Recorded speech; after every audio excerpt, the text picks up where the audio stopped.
All right, so today we're taking a deep dive into something pretty amazing. Yeah. Imagine like you're in the Tower of London, right? Okay. But you're not just looking at the stones. You're like running your fingers over messages left by prisoners Wow. hundreds of years ago. That's incredible. We're talking accusations of sorcery, Oh, wow. treason, even messages from royalty themselves. All hidden in plain sight. Right. That's fascinating. You're like stumbling upon a secret diary, isn't it? It is. These little glimpses into the past. It really gives you a connection to those people. Yeah, exactly. And that's what we're going to be talking about today. Right. We're diving into the Salt Tower's graffiti. Okay. Historians are using some pretty incredible tech to uncover these hidden messages, I bet. like laser scanning and 3D imaging. Wow. So they're finding stuff that people just never even knew was there. Yeah, they're finding way more than they ever thought they would. Really? And some of it is really remarkable. That's got to be so exciting for them. Oh yeah, it's like a whole new layer of history. Like finding a whole new wing in the Tower of London. Exactly, and what's really cool is they're treating every single mark as a potential clue, Oh, wow. not just focusing on the big names we already know. So they're piecing together a much bigger story. Yeah, a much richer tapestry of life inside the tower. Fascinating. So where should we start? Well, I think we got to start with the Salt Tower itself, right? Right, the Salt Tower. So for anyone who doesn't know, Yeah, it was built in the 1230s. that's right. So it's one of the oldest parts of the tower. Yeah, it's part of that original curtain wall. Wow, guarding the Thames for centuries. Yeah, and inside those walls, Yeah, all sorts of people were held captive, I bet. including a really interesting character named Hew Draper. Hew Draper. Yeah, So he was accused of sorcery in 1561. that's right. No, honestly, the idea of sorcery back then is so intriguing to me. Yeah. Was it like seen as dangerous heresy? We have to imagine a world where people saw science and religion and magic all kind of mixed together. Right. So Draper, he was an innkeeper, but he was accused of practicing sorcery, which probably meant astrology, alchemy, Right. folk traditions maybe. Interesting. But here's the thing. He claimed he had destroyed all his magic books, Okay.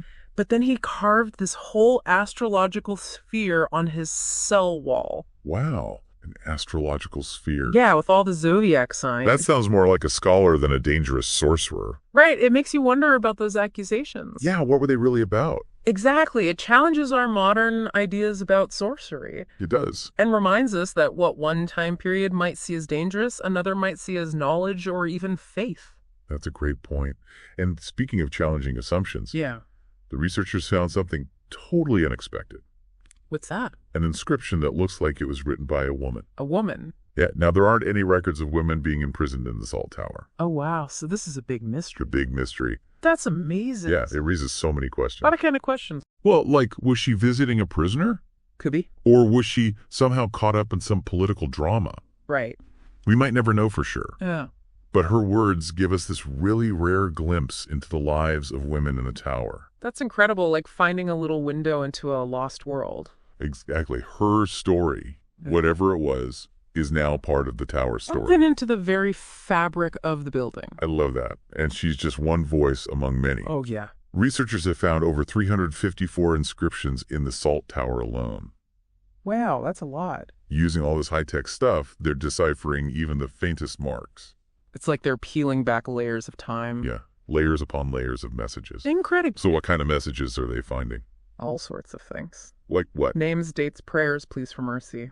Wow. Some are simple, like just initials carved in the stone. Right. Others are more elaborate, like drawings of ships and castles. Really? Yeah, there's even evidence of prisoners trying to talk to each other How would they do that? through secret messages or coded symbols. Wow, that's so cool. Yeah, it shows how resilient they were. Yeah, and their desire for connection. Exactly, even in that situation. It's amazing to think about these people stuck in those walls, finding ways to leave their mark. Yeah, to connect with others, to express themselves. It's powerful. And of course, we can't forget some of the tower's most famous residents, No, of course not. like Anne Boleyn.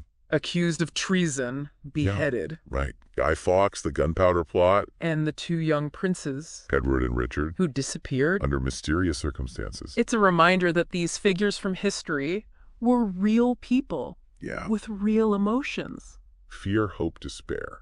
And the tower absorbed all of that. And now it's sharing it with us. Through these inscriptions. It really makes you think history isn't just about dates and battles. It's about people. And their stories. And their voices echoing through time. Makes you wonder, what would you leave behind if you were in their shoes? Good question. What message would you carve into those stones for the future to find? That's something to think about. It is. Wow, what a deep dive. I know, right? So much to think about. Until next time. Yeah. See you then.